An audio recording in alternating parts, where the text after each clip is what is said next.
Maybe that's just me.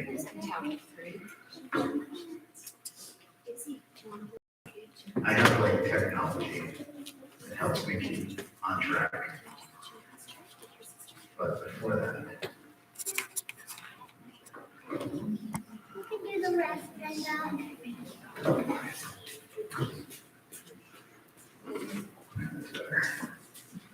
So is this like really loud?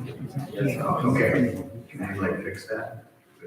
Turn the monitor. You can turn the monitor I down. turn it now. down.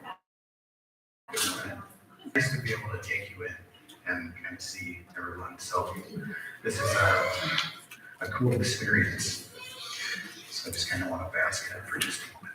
Just kind of see all your faces, see some smiles out there. It's good to see y'all. Today, well, like this has been a thing that I've been playing with for a while. I've been wrestling with some ideas for a long time, and I've been dialoguing with Chris and getting enrichment from that, and of course coming to the Word and getting enrichment from there as well. And so I thought I'd share this stuff, being that he's done. I think we're still getting some feedback. They're working on it. Our tech team is moving away. Yep, new technology. Look at my microphone. No. So, would it be better if I just typed it? Okay. So, I wanted to kind of talk about, Just mute the monitors. well, I suppose I'll start with my own walk with God. I'll do that at least a little bit, just to kind of see where This is the other. I'm coming from with this. A lot of feedback. I was not always a Christian. I was an atheist when I was born and raised. And I just thought that there was really no purpose or meaning in existence, in our existence, right? There wasn't anything there. We just were here, okay? Long story short, I came to the Bible in my life. And at my point of conversion, I had a lot of questions for God. Primarily, what am I supposed to be doing? In light of the fact that you exist, right? What does that mean for my life, and how will that shape how I proceed through the rest of my existence that you've given me? And over the course of time, he's given me tons of information and feedback on that, which is really good. But I'm going to come to a verse that I kind of cling to. I have several verses that I just kind of like cling to this, because my mind works in formulas. I'm like a flowchart type of guy. I need explicit instructions. I can't really be too abstract. It needs to be A plus B equals C for me to get it. I'm pretty daft in that sense. So I like Micah 6:8, and that's what I'm going to talk about today. But I'm going to kind of take a different turn on it. Because, well, I'll ask you guys, and maybe I can get some feedback. Don't feel shy. I'm incredibly shy, and I don't know if you're doing this, right? But what do you guys think is justice? What does that word mean? Fairness? Okay. Anyone else? Like, What is right? what is right? Accountability. Accountability? I like that. What was that? Well, I agree, accountability. Yep. If you take accountability, then you are doing personal justice. Yeah. So when I asked that question, now there was some reservation to answer, primarily because like we don't like speaking in public. But the concept of justice is a difficult one. You can't just readily explain. Like if I was to talk about cooking an egg, right? Turn the pan on, crack the egg, put it in the pan, season it. Depends if you have a non-stick pan. Anyway, okay. Yep. Some things are quite easy to explain, but the aspect of justice, because it's so big, it's hard for us to go and pinpoint one specific thing. So that being said, I'm going to talk to the aspect of justice in kind of a off the cuff way, or not necessarily what we would conceptualize. The biblical term does talk about fairness. It does talk about equality. It talks about looking at the people. That's why there's the gleanings from the field, right? The working towards building up the people who are impoverished, giving to them, making sure that they are restored to what should be. That aspect of retributive, I'm not saying that correctly, but justice the way we see it. If you wronged me, you should be held accountable, right? They talk about that aspect of justice throughout Scripture, but there's also aspects of justice that are not, they're there, but they're not explicitly talked about. So first I want to talk about the actual definition of injustice, or injustice, I should say. Oh, need my keyboard. Okay. Well, now you're just being difficult. I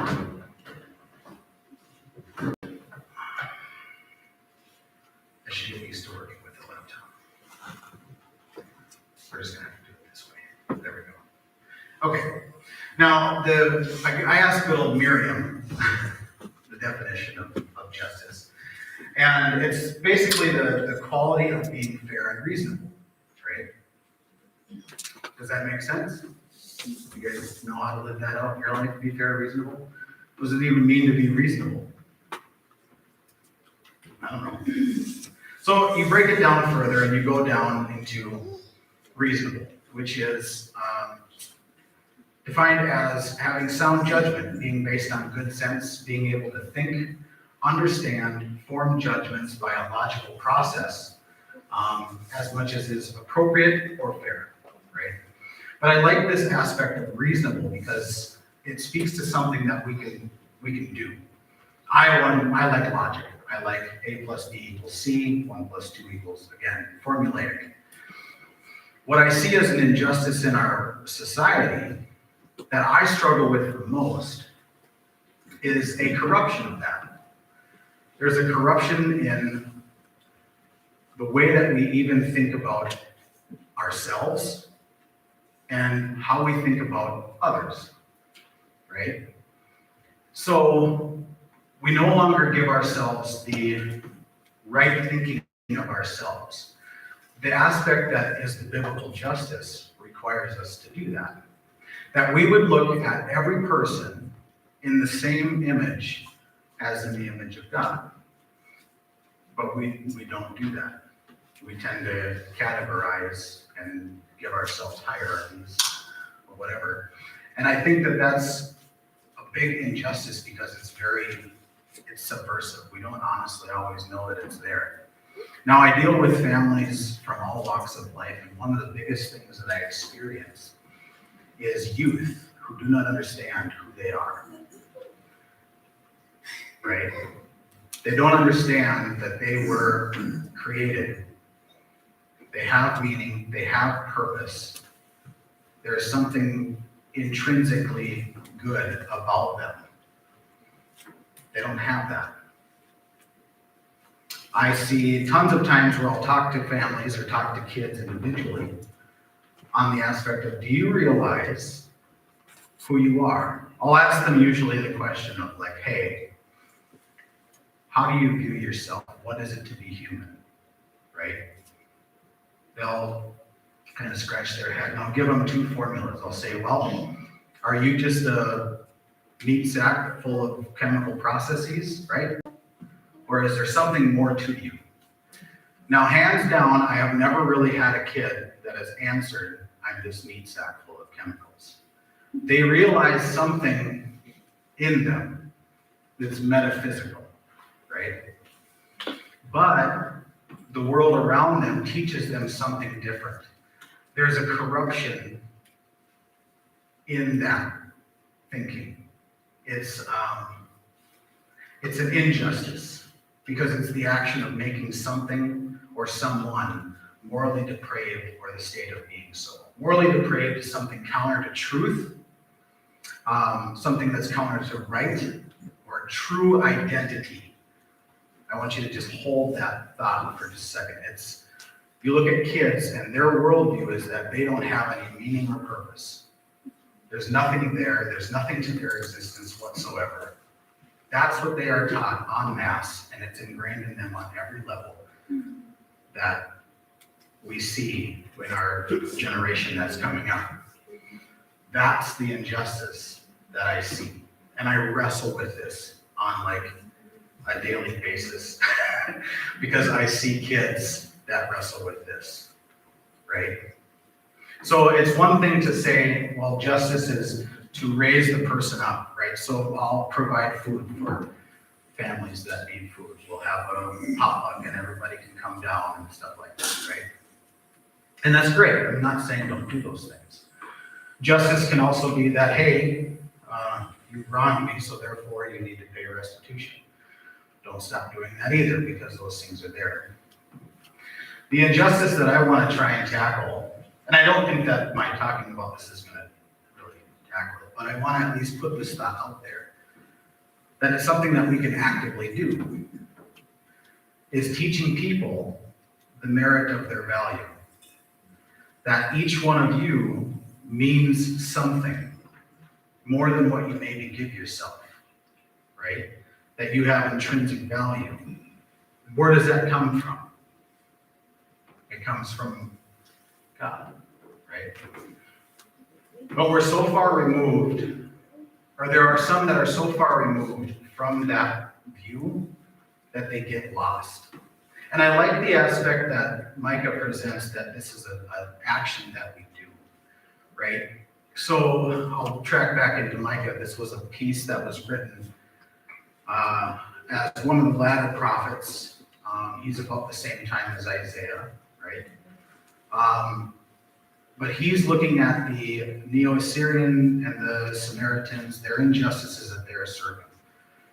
And some of that stuff, it gets pretty, you can see there's a lot of depravity in it, right? They're robbing children of the splendor of God. And he's tying that to war. So like war is coming in and it's eradicating families. Women are being pushed from their homes and children are being robbed of the splendor of God. That's what the scripture says. Well, what's the splendor? Christ talks about this and that there's this innocence. There's this easiness to be able to love. There's this easiness to know who we are, right? To know our connection with God. And our kids are being robbed of that. Or well, not our kids, their kids, I should say. But you can track to that now. There is a corruption of that that's happening. Kids are being taught en masse that they're meaningless, don't matter. And so what do? I like the notion of the commentary that I read on Micah. They basically summed it up that the people that Micah is talking or is referring to, they're corrupted by their refusal to embrace God's purpose.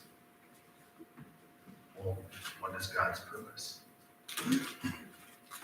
It would be to be restored to the image of God, to be restored or brought into the image of Christ, that we would be shaped so differently, the renewal of our mind, those kinds of things, right? So these people defied that. They said, no, we're not going to do that. We're going to do our own thing. And if that isn't the reflection of like the actual fall, right? So that's what I play with when I think about this injustice, or this act of doing justice. So what's the remedy? What's the prescription? What can you do with this news that you have, right?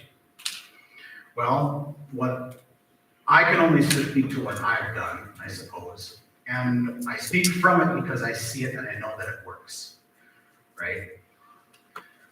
When I ask a kid what they are, what does it mean to be a human being? What are you, right?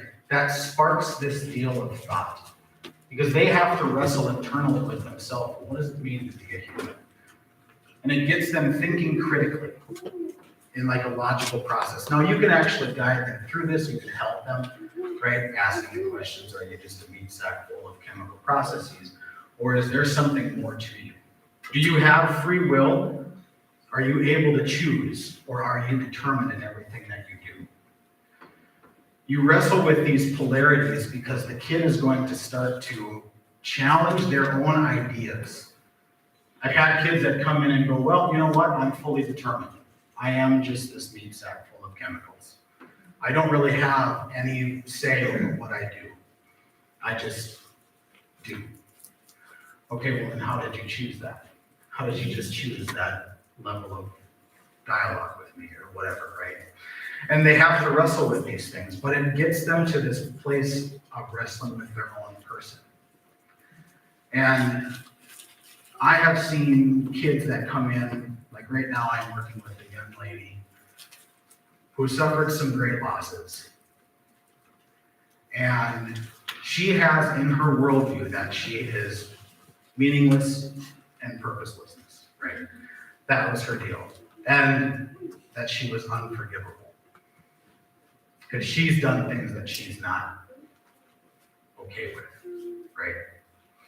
So our conversation was hinged on this act of justice. Her moral capacity or her level of thinking about herself was corrupt.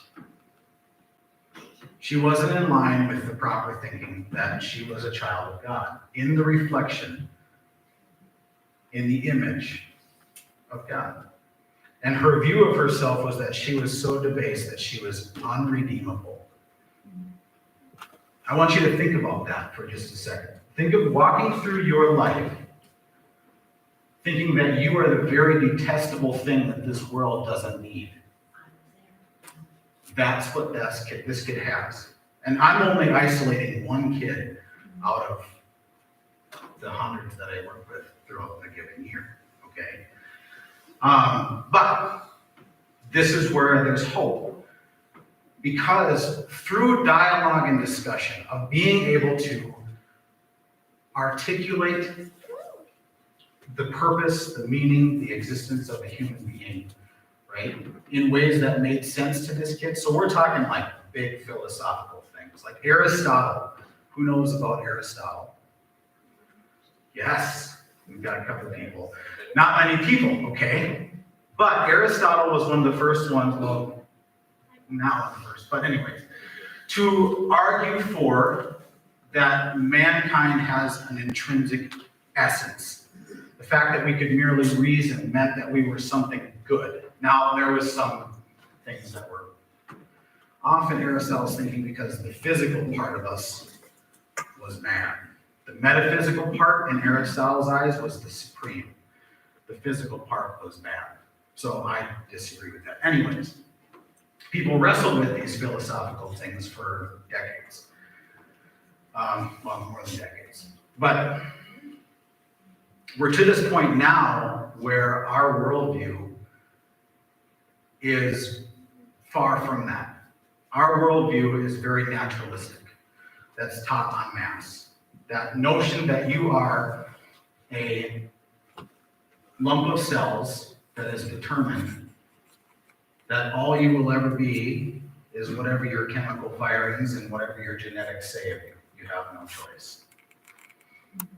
So enter into a conversation where you get to wrestle with a kid, or anyone for that matter, because I've done this with fully grown atheists. And you get them to wrestle with their presuppositions that they are mechanical, right? Being able to logically draw them through the fallacies that they've created in their minds. This young lady, she thought she couldn't be loved. She had a dad who skipped out. Mom was maybe there, maybe not there, right? So there was tons of messaging that she was unlovable. But she could look at the world around her. She could look at her friends and go, yeah, I love that person. Well, why do you love that person? Well, because they're good. They were nice to me. Well, even if they weren't nice to you, would you still love them? Well, yeah, I guess so. And so this conversation happened, and then they looked at that other person where they go, you know what?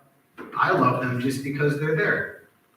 They didn't have to do anything. Well, wait a minute. If I love them because they're just there, well, now what do I have to do? I have to wrestle with that, right?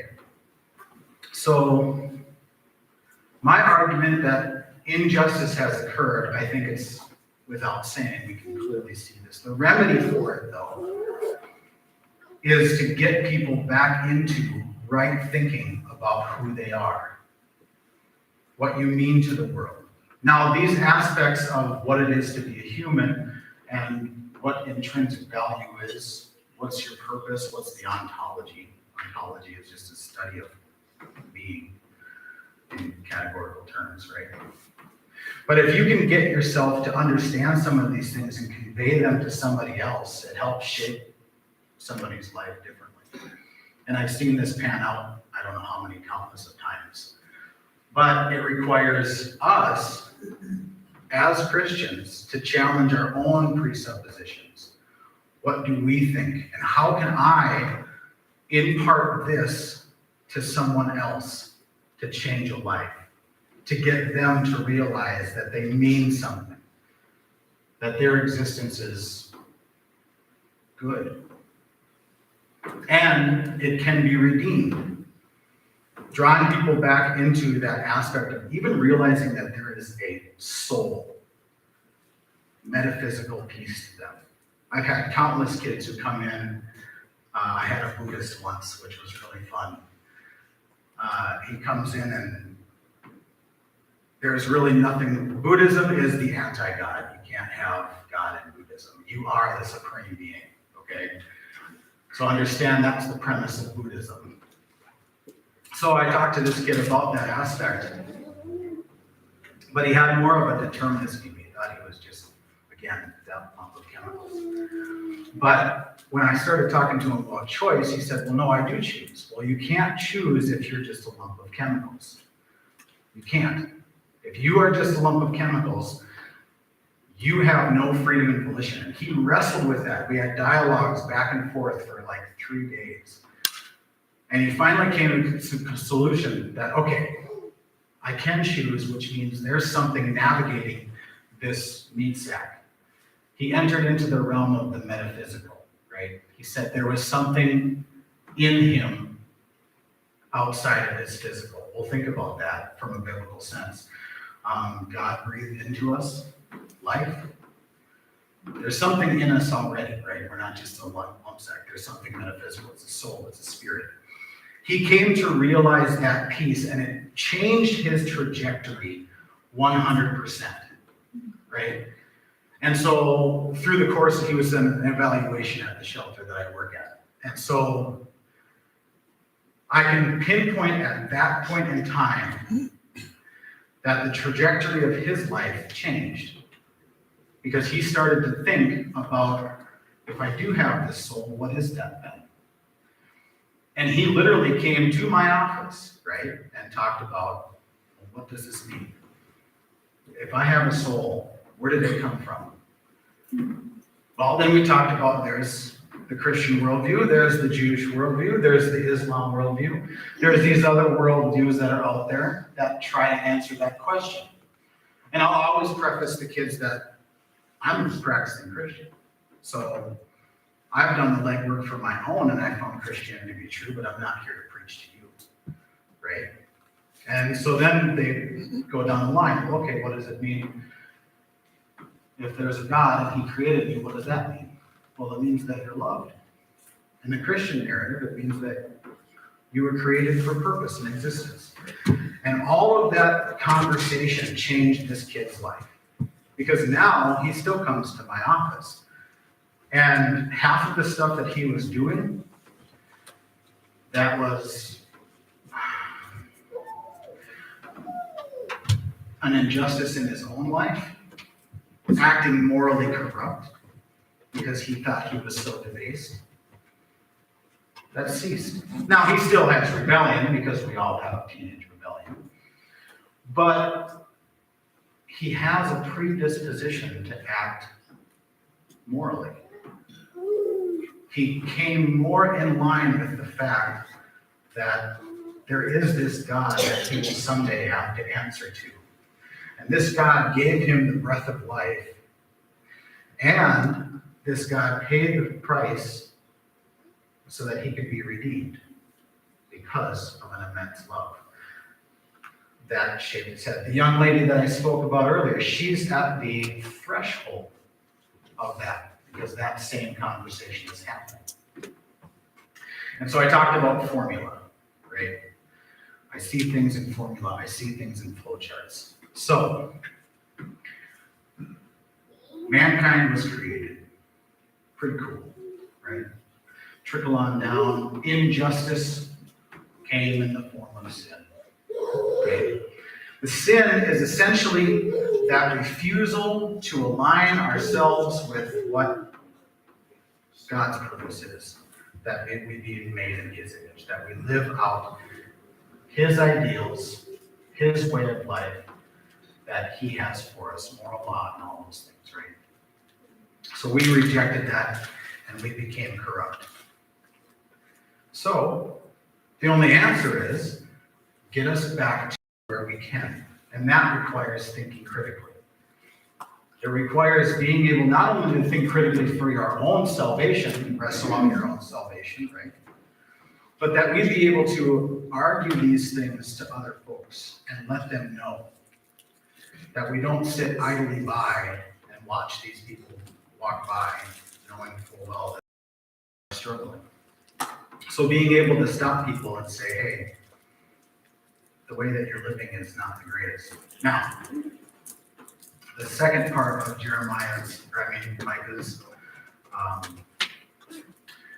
that aspect of mercy. I'll always say that you can't cut the nose off somebody and then hand them a flower.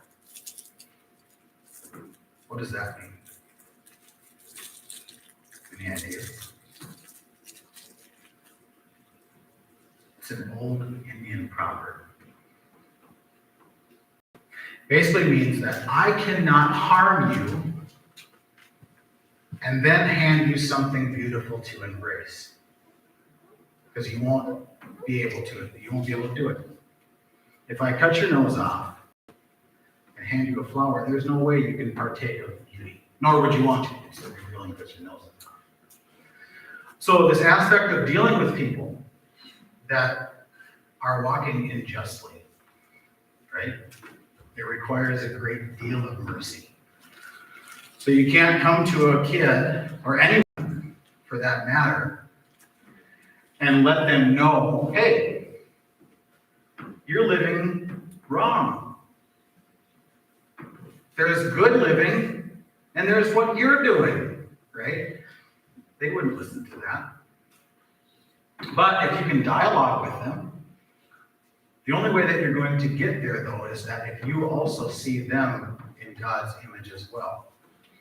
Because I already have counselors that I have to train that when we have a kid that has done really not good things, they're looking at him down here. They're never going to reach that kid. You got to look at up here. You're the same as me. The same capacity for evil is in me as well.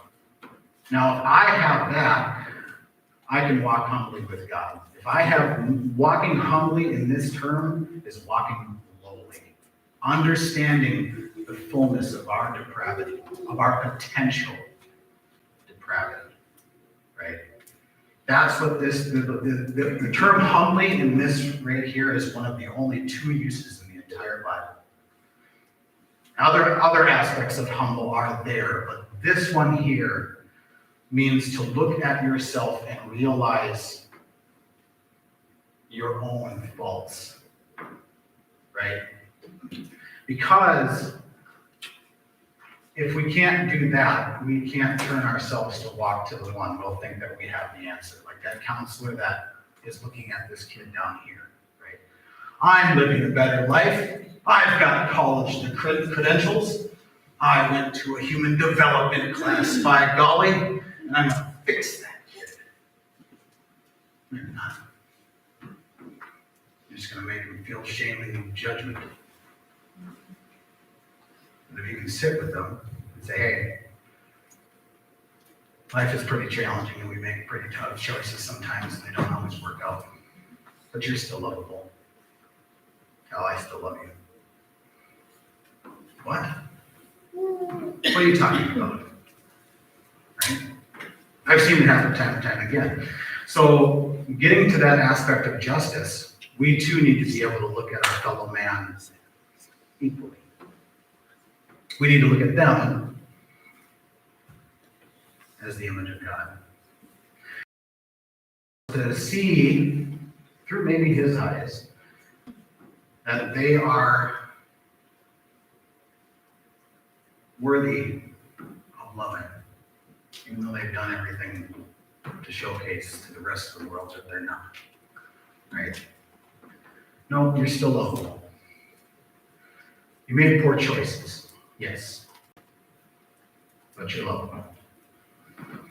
And my argument is that the only way to get back into that realm of doing justice, thinking critically about our positions, is to walk with God, right? Inquire of him of what it means to be you, right? Even dig into some of the philosophy of what it is to be a human. What is it to be existing? What is this aspect of life that God has given me? Wrestle with those ideas, because you'll be able to convey them better if you have a more robust understanding for yourself, right? So, when I look at this, it's my call in life. That's what I've always taken it as. I didn't know it at the time, but when I started to be I had the opportunity thrust upon me to be a counselor. I wasn't aiming for this at all. I actually tried to avoid it at all costs. Have a plan and watch God laugh. Anyways, I see this act out time and time again in my walk, where there is an injustice that has occurred, and it's not something that they've done. It's something that's been done to them. Because that injustice has been done to them, they are corrupt.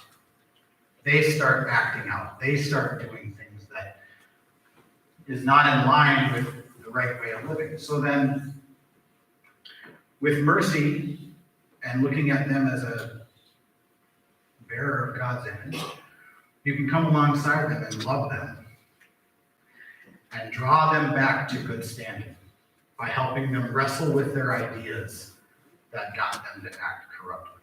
Does that make sense? I feel like sometimes I go all over the place and I don't make sense. But are you tracking with me? Yes. Okay. I'll sometimes ask that because I get off on tangents. Questions? It's probably like the most unsermony sermon, right? Maybe because I'm not a pastor. But that idea of justice and injustice, and what is it to do justice? I've wrestled with that for like a long time.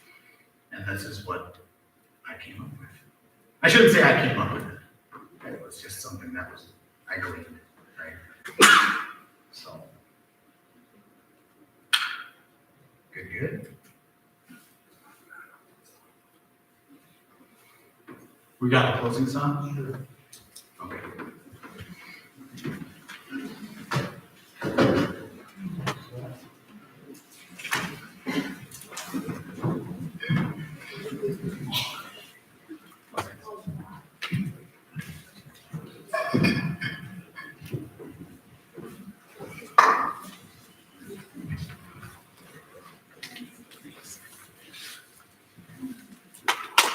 He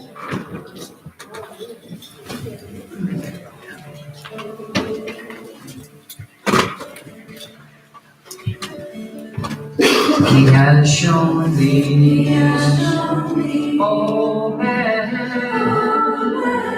what is good and what the Lord requires of thee. He has shown me, oh man, what is good and what the Lord requires of thee. But to do justly, and to love mercy, and to walk humbly with thy God. But to do justly, and to love mercy, and to walk humbly with thy God. Let me do it one more time.